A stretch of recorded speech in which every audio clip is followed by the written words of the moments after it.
I'm going to suggest that we go straight into the audience now, and I want to go straight to the lady in orange who wanted to ask a question before, and can lead off this next section, and then we can orchestrate a conversation around it with the whole panel, sure, including Ronald, of course. Thank you. Tanya Popo from the United Nations. Building on some of the discussion about preparedness for disaster recovery and resilience, in terms of innovation, I've seen how it can have a huge impact, particularly across Asia. I've worked in Asia in disaster risk recovery, and I just wonder, in terms of the Caribbean, how can innovation really make a difference here, and what's being done in terms of innovation? You mean examples of successful ways of coping with disasters that could be shared? Sure, but particularly employing innovative practices and methodologies. Such as, can you give us some examples? Such as web platforms to unite people, such as using apps in terms of gathering data, post-disaster risks, forming supporting the planning and recovery documentation, so rather than it just being done by hand, having real-time data to feed back into the planning teams, like what's going on in the Caribbean. Yep. We take a couple more, directly behind. And then I'll look over here, and then there's Dirk. And then Thanks very much. My name is Geraldine O'Callaghan. I'm from DFID. I wanted to ask Ronald a question. I mean, I think when we think about what happened in this hurricane season, it's really daunting looking ahead and thinking about building back better. I think there's a real question about where to start, and it can feel really daunting. I think one thing that we haven't heard enough from is what went well and what didn't go so well. I note the Secretary-General was saying, let's do an evaluation. My understanding is that SEDEMA has done an evaluation of the response, and I feel it would be really useful to get a summary of where you think communities, governments, donors really did the right thing, and where we need to do more in preparation for the next season. Ronald, that's going to be one for you in a moment. Dirk, and then over there, and there's lots. So let's take Dirk, and then one, and then we'll have those two, and then we'll go on to some answers. Thank you. Dirk de Velde from the ODI. I've really enjoyed the presentations and discussions. We had a wonderful exposition of what the Commonwealth is doing by the Commonwealth Secretary General around the climate change work, the Blue Charter, for example, which is really looks really promising.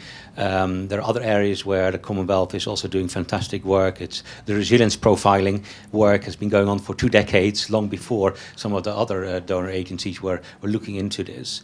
It's also doing important work in the area of trade and advocacy for small states in the international trade arena, which is also really important. So my question really is not just about the importance of the scale, speed, and the cost of accessibility of climate finance, which I think we all agree is a really important issue that needs to be addressed both by donors and also on the recipient side, but also about is there an opportunity for trade and investment policies to be thinking around building back better? Are there issues around trade, transforming economies so that they become more resilient to shocks? In that sense, what is the role of the private sector in helping this process? How can you channel the private sector to invest more with urgency in particular areas that are that can help you become more resilient? Like the example of renewables that I got from your previous session, which is impressive. No, exactly. You don't have to import fossil fuel subsidy, fossil fuel, which is very costly. But you could, for example, try and invest in renewable energy, which is a win-win-win situation. Yep. Behind. Thank you very much, and Dirk has, as always, mentioned some of the things that I wanted to mention. But I'm Jodie Keane from the Commonwealth Secretariat, so thank you, Secretary-General and Honourable Minister, great interventions. James, I think this is a question for you, really, because you have spoken about the alliance of small island states and what the group has been able to achieve in the kind of environmental sphere and climate change negotiations and so on. But I wanted to kind of push you a bit, and all panellists really, in terms of framing this in terms of global economic governance. It's a global economic governance issue as well. I think there is a kind of precedent now that the UK has made a statement on ODA rules for high-income small states that are extremely vulnerable. And this is the case for Caribbean small states, and it's also the case for small states in the Pacific. Yeah. So I work in the trade arena, and I'm always struck that LDCs are recognised by the trade community and WTO members, but small states don't get the same recognition and don't get the same treatment.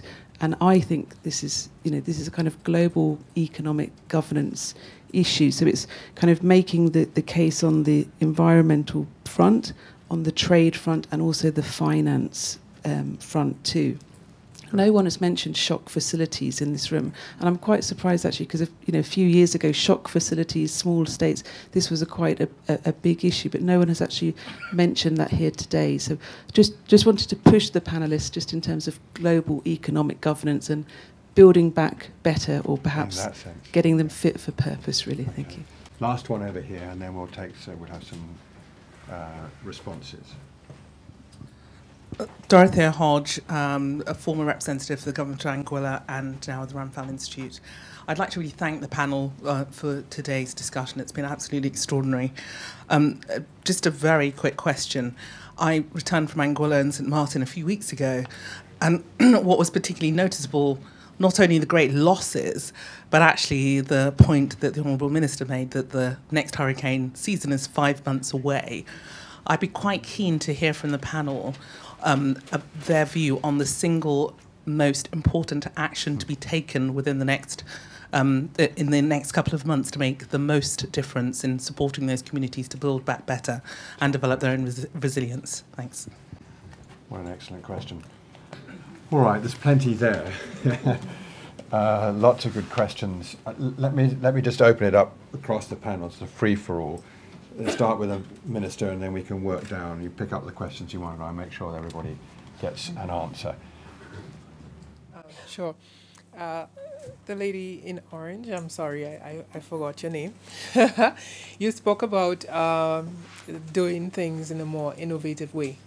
I think one of the things that we have realized that these extreme weather events are going to be the new normal. And it cannot be business as usual. We have to find creative ways of dealing with the situation that we're faced with now. I cannot say that we have identified at this point innovative ways of dealing with it. What we are embarking on is a process of consultation, wide consultation locally, and drawing on the experience of our international partners. Because we have to find a way to do things differently. And I think that is partly one of the reasons why this agency was formed. Because we know that we have to be able to move more quickly than we've been doing in the past. And I think if it works the way we would like it to work, it's something that can be replicated in other parts of the Caribbean. The point was made that it's a bad time to try to do that after a disaster, but you must start at some point. And therefore, if we do this and we do this properly, then our other sister islands in the Caribbean can look at that model and begin to work on it even before such an event occurs, so that if it does occur in the future, they are already prepared and working on it. So just to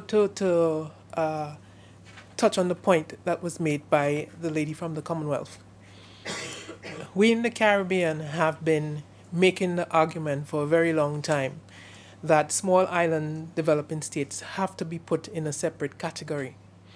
We are extremely vulnerable to external shocks.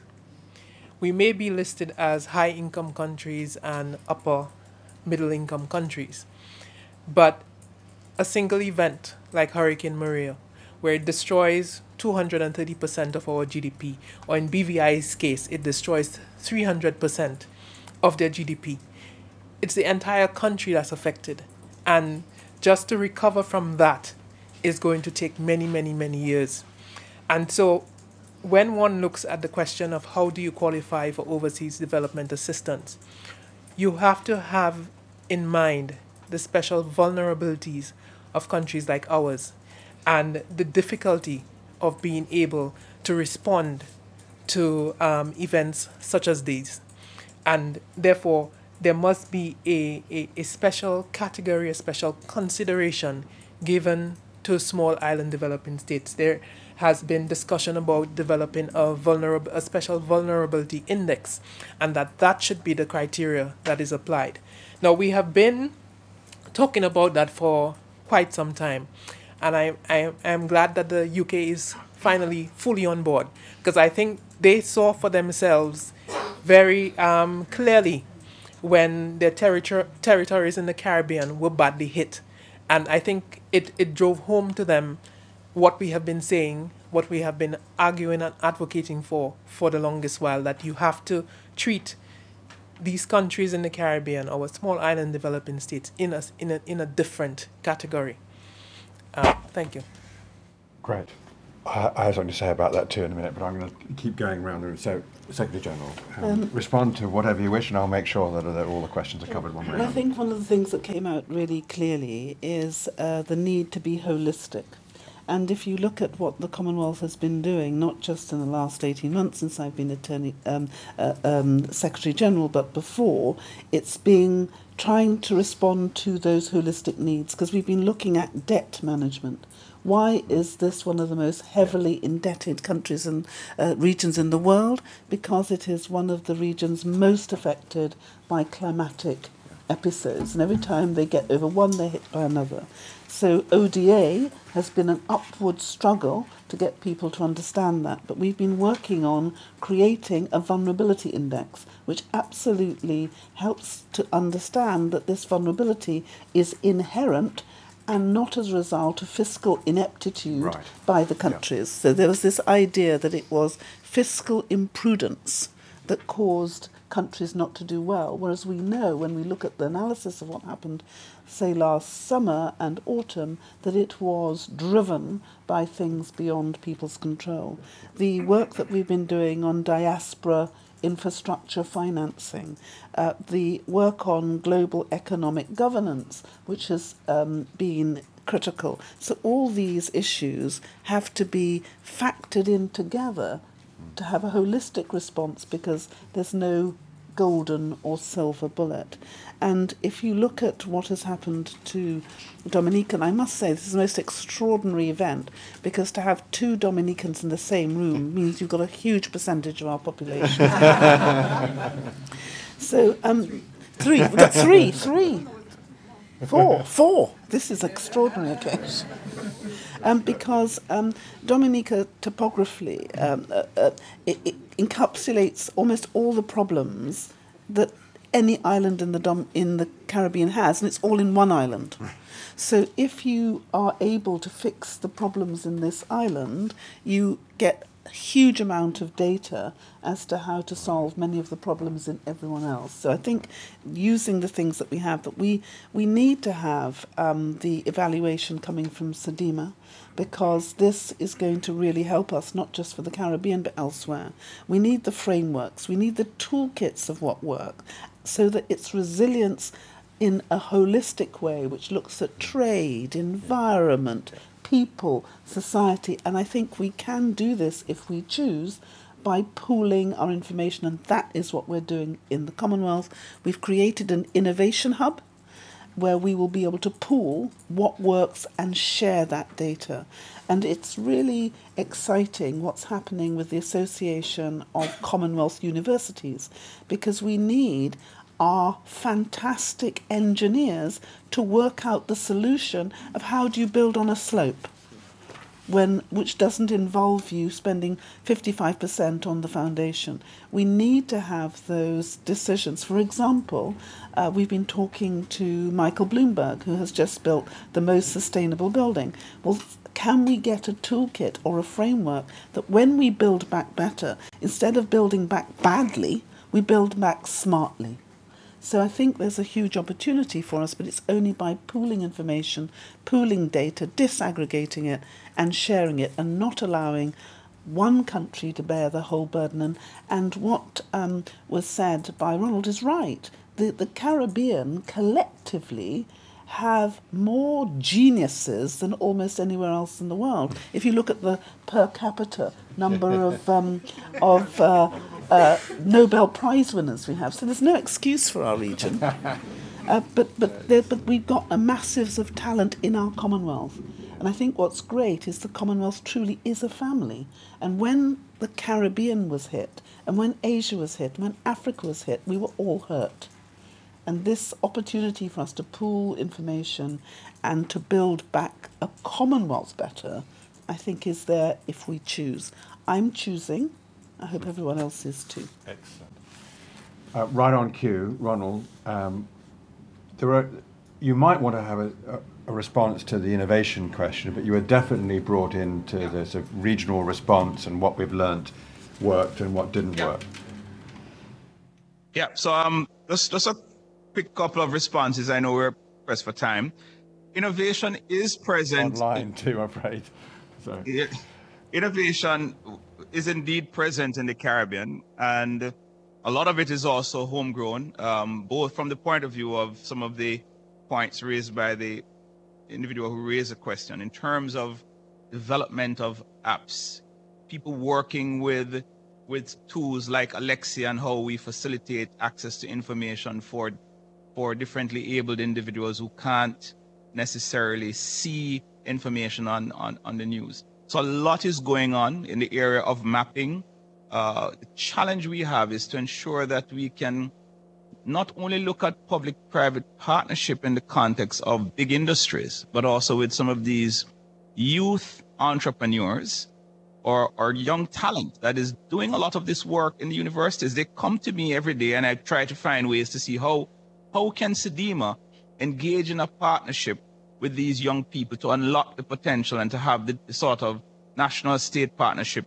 And it's something we're still working on. We're working on the GeoCRIS platform, the Caribbean Risk Information Systems, and the geo component of that on our community risk information. You know, we're looking for resources to advance this and to provide information and tools to our countries, but also back to the communities. It takes me to the question about what did we do well? So the rapid review the evaluation we commissioned, which was to try to ensure that SEDIMA could find out from the beneficiary states, how did we do in providing the support to you? Where are the gaps? What can we continue to do better? And quite a bit of information came through that suggested that our speed of deployment was pretty good. We left Barbados for the British overseas territories impacted within 6 hours. We were stranded in Antigua because we could not acquire one air appliance or sea appliance to get across to the OTs. We flew the first image over Dominica. Within 6 hours after the all clear, we had an image of Dominica. We could see house by house what the situation was. But what the community also said to us was, great, you're producing this data, but at the national level and also regional, it would be good if we could also get this information back and to be factored into the response. And it's something that we thoroughly agree with. We need to not only see them as victims, but also embrace them in the operations and engage with them in the process. This document is going to be a public document. It talks about the coordination in the face of limited resources and how well SEDIMA, the RSS, and the sort of wider Caribbean pooling of capacities under SEDIMA leadership did. It talks about the areas we have to look to strengthen: telecommunications, engagement of the community, access, which was one of our biggest challenges, navigating communities with the sort of resources we have available. We had to depend on our UK friends from the military, our friends from the Canadian Armed Force, the French, etc., help us with that. The issue of shock facilities, very important. One of the conversations that is now very topical is going back to the idea of recovery and reconstruction and preparing for the next event. How do we broaden, strengthen our social protection mechanisms to ensure that we can factor in some of these shock responsive tools that are then funneled through the conduit of a much stronger, broader national social protection system. So the conversation is starting. We need to really engage this broadly. But as I said before, Ronald, are you going to institutionalize some of these things. Can you answer the question, what's the one thing? In the next 5 months, what's the one thing that you would definitely do to prepare? Oh my goodness. It was a good question. Can I say what I would like to Oh, do? yes, in a minute. Well, Ron, you think about it when Patricia's got an answer. Okay, all right, go ahead. I was going to throw something out there, but go ahead. I would like to Ernest. remove the legal impediments which stopped people getting in within 6 hours to the places they're needed. That's what I'd like to see us do. Write that down. Now, are you ready, Ronald, with yours? Yeah. So on the setting up, strengthening our sub-regional warehousing, so that those resources we need to get into communities quickly can be more at hand. We definitely had to, with the U.S. being impacted, getting supplies out of Florida was a huge challenge, and we had to be looking at supplies out of Panama. We have an arrangement under the regional response mechanism for sub-regional warehousing in Antigua, in Barbados, in Trinidad and Jamaica. We need to scale that up, but also to look at putting in some what I call pre-arrangements with air assets, sea assets ahead of time, so I can get them when I when I need to move. Great. And also starting to work more with vulnerable communities. I know that's a plan and it's something we talk about, but the national disaster offices are disconnected from the state mechanisms that are also involved with working with vulnerable communities, and they need to be more connected. As Dr. Twigg said, the response starts with them. Yeah. The recovery starts with them. We need to enable them to deliver. Okay, brilliant. Thank you. John. Two very quick points. One about the use of innovative technologies, websites, apps, etc. It's been it's really taken off in the last 4 or 5 years, and it's been enormously influential. But I think to be truly transformational, it needs to go a step further. And Ronald hinted at that. It's got to be a vehicle for dialogue, not just for transmission of better information. We haven't done that. And the other point, I mean, I was gobsmacked by the question about what's the one thing you would do before the next hurricane season, because it's almost there anyway.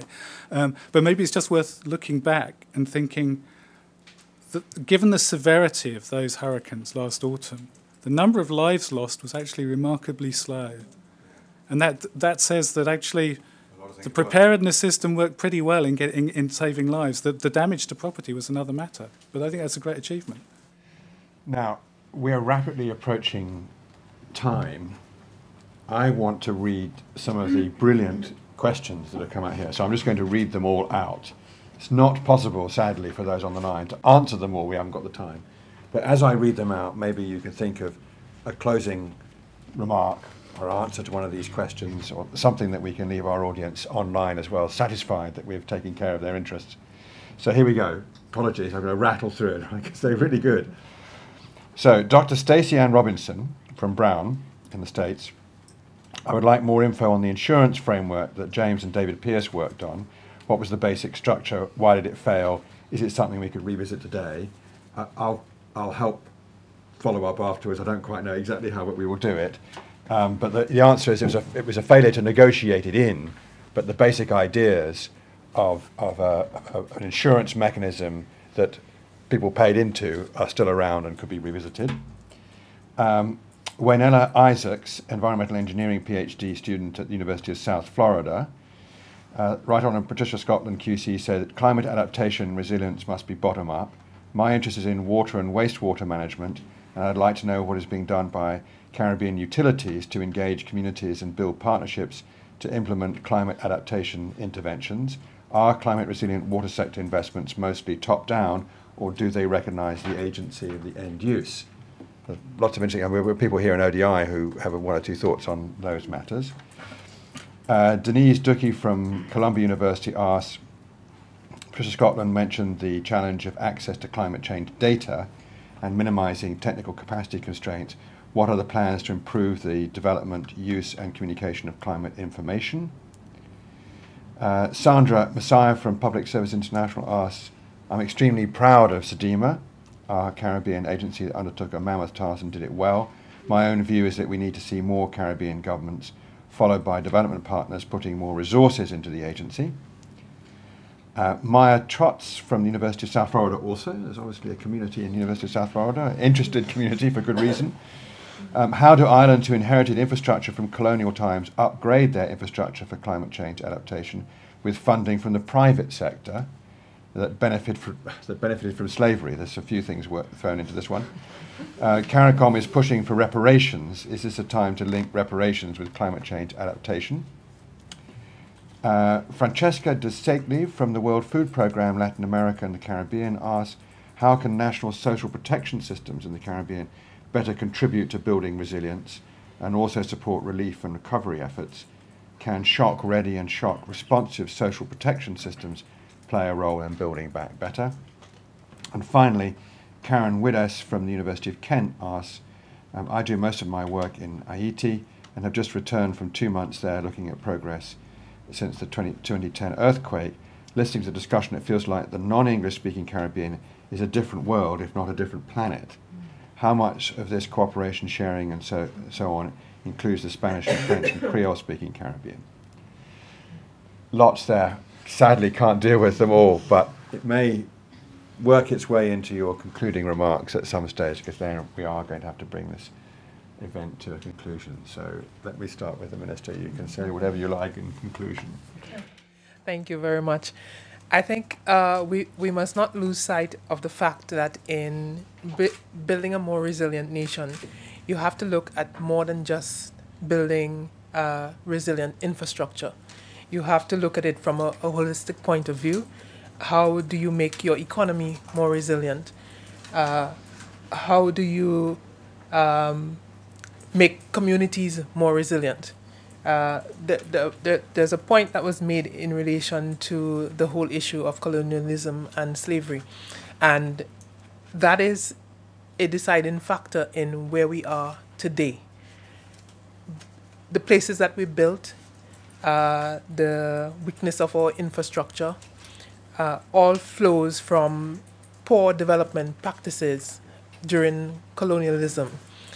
And when our countries became independent, the structures in place were very weak. The settlements were in vulnerable places. And unfortunately, that has sort of perpetuated, because you had weak systems, you had weak economies then. And we've never gotten to the point where we have sufficient resources to improve and to reverse those trends. We are trying to do so now, and that requires significant resources. You will have to ensure that you take communities out of those vulnerable areas and put them into areas that the proper studies have been done, and you know that those areas are more resilient to the type of events that they will face. And so we must approach it from that point of view, and it will require the best minds to be put together, to come together to advise on how best you can address all of those different issues. There are many issues that were raised today. All of them are very pertinent. And we, of course, kudos was given to SEDIMA, and I think that is very necessary. SEDIMA had played an important role in the region. Of course, their resources were very stretched because there were so many islands that were affected. But certainly, I agreed with the call that there must be support of the Caribbean governments to the agency. And also, I think there's a role for the international community to assist in strengthening SEDIMA, because it plays an important role in the region. And so I would also want to call on the international community to look at helping us to strengthen our regional systems. I'm going to bring you in now, Ronald, to have your parting shot, because there was this, it's a good link. So over to you for your final word. No, I'm going to touch a reflection on my parting shot. Will reflect on a couple of the questions, and I have become a very good convert for the role of insurance in the broader spectrum of risk financing. But I also want to point out that it is subject to affordability challenges and should not be seen as a silver bullet. It has to be seen as part of an overall toolkit, which also sees investments into risk and vulnerability reduction, and that will ensure that the insurance facilities can be more impacting when triggered. And I do believe that the social protection mechanisms could be a very good vehicle for maximizing the benefits of the insurance payouts that come to countries within 14 days to address some of the most vulnerable. So I will leave that there as my sort of parting remark. Fantastic. John?